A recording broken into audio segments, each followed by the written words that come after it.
வணக்கம், இது உங்கள் தினக்கதிர். கோயில் நகரம் என்று அழைக்கப்படும் மதுரைக்கும் தென்னிந்தியாவின் மான்செஸ்டர் என்று அழைக்கப்படும் கோவைக்கும் மெட்ரோ ரயில் திட்டங்களை மறுத்ததற்காக மத்திய பாஜக அரசை கடுமையாக விமர்சித்த முதலமைச்சர் மு.க.ஸ்டாலின் இந்த நடவடிக்கை அற்பமான மற்றும் நியாயமற்ற காரணங்களை அடிப்படையாக கொண்டது என்று புதன்கிழமை கண்டனம் தெரிவித்தார். இரு நகரங்களுக்கும் மெட்ரோ ரயில் அமைப்புகளை பாதுகாப்பதில் தனது அரசாங்கம் உறுதியாக உள்ளது என்பதை அவர் மீண்டும் உறுதிப்படுத்தினார். தனது எக்ஸ் பக்கத்தில் ஒரு பதிவில், பாகுபாடு இல்லாமல் மக்களுக்கு சேவை செய்வதே ஒரு அரசாங்கத்தின் கடமை என்று முதல்வர் கூறினார்.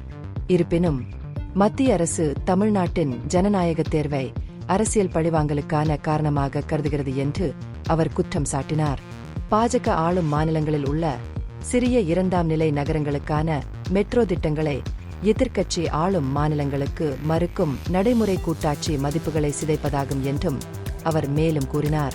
சுயமரியாதை பூமியான தமிழ்நாடு இதுபோன்ற பாரபட்சமான மற்றும் நியாயமற்ற சிகிச்சையை ஏற்றுக்கொள்ளாது என்று அவர் வலியுறுத்தினார்.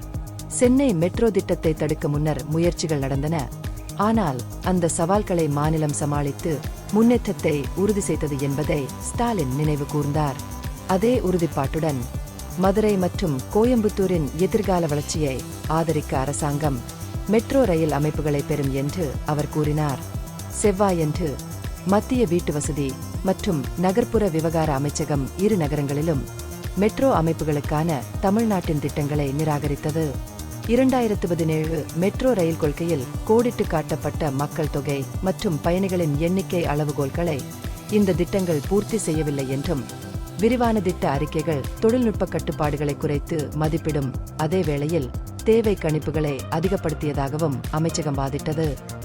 அணுகிய ஒரு தகவலின்படி மத்திய அரசுடன் 50 பங்கு கூட்டாண்மையின் கீழ் மெட்ரோ திட்டங்களுக்கு ஒப்புதல் கோரிய தமிழ்நாடு சமர்ப்பித்தகளை கவனமாகவும் முழுமையாகவும் ஆய்வு செய்ததாக அமைச்சகம் தெரிவித்துள்ளது.